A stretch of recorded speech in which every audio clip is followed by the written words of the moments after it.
Hey everyone, Chris here at Fernglade Farm. Had a look at the chook shed water system last time, so this time we'll have a look at the shed. And you can see here at the top, we're looking down on the top of the shed. You can see it's got a peaked roof and there's a couple of solar panels up there, and the water runs off the roof into the drains and collects into the drains.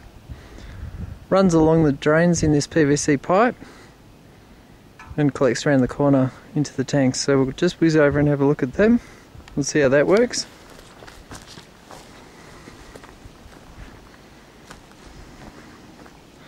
And you can see on the other side of the peaked roof that the water also collects in another gutter, and both PVC pipes are actually connected. And they run along here.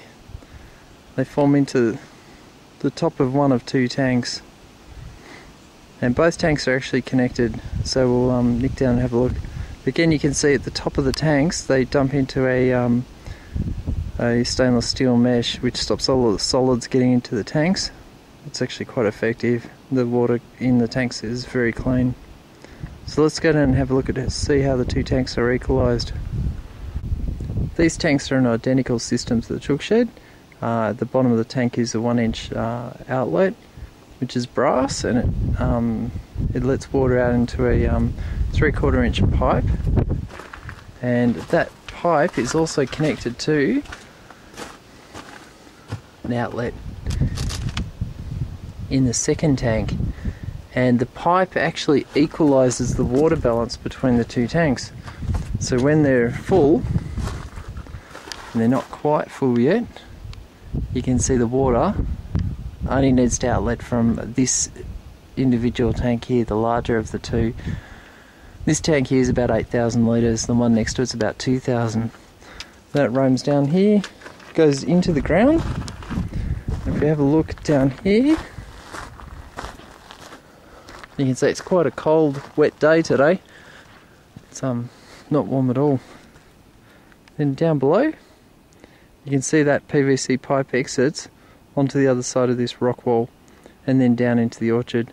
It doesn't actually overflow that much because the water tank, the catchment area of the roof isn't that large.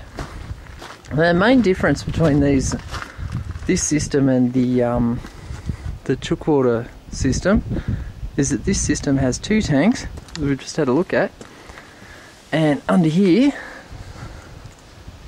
is a little pump.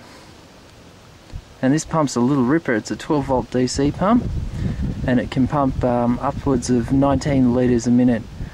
And you can see at the side of it, it's got a little water filter. You can see how clean that is, and that's a good indicator of how clean the water in the tank is.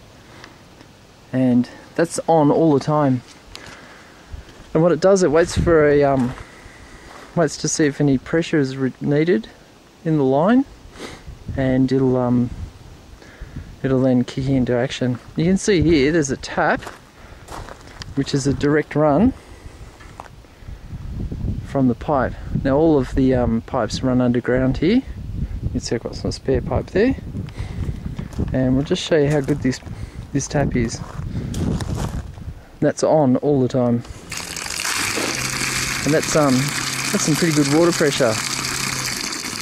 Now at 19 litres a minute, it's also enough to run bushfire sprinkler, so protecting the side of the shed is worthwhile protecting.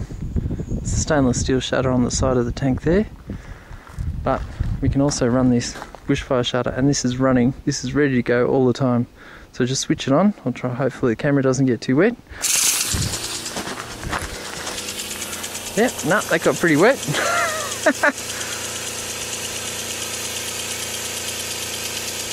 And you can see it sprays a fairly good spray, and it covers a fairly large area. And over the next couple of months, as I get the next tank into place, I'll put another sprinkler further to the left of this particular one that'll cover an even further area. The house is also individually covered by a couple of sprinklers that run off the main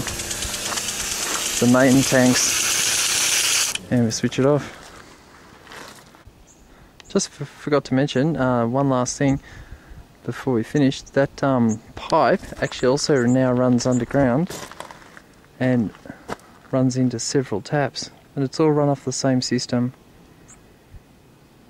And because all of the taps are downhill of the pump and the water tanks, if the pump ever was to ever fail, we would still have water pressure at those taps. We'll just go over and check some of the other taps throughout the garden. And right at the bottom of the system is this final tap, and just to show you just how far that pump can actually push the water, obviously it's also going downhill so it's not very complex. Looking across a couple of garden beds, and there's the shed over there. So it's a good 40 or 50 metres from here. And when you've got the rain coming in, it's good to be able to know you can collect it. You can see here it's actually quite a light rain shower, and the water's basically just dribbling into the top of the tank. That's a stainless steel mesh filter, it just picks up all the solids, any leaves or anything that might flow into the tank. Usually the water's pretty clean though.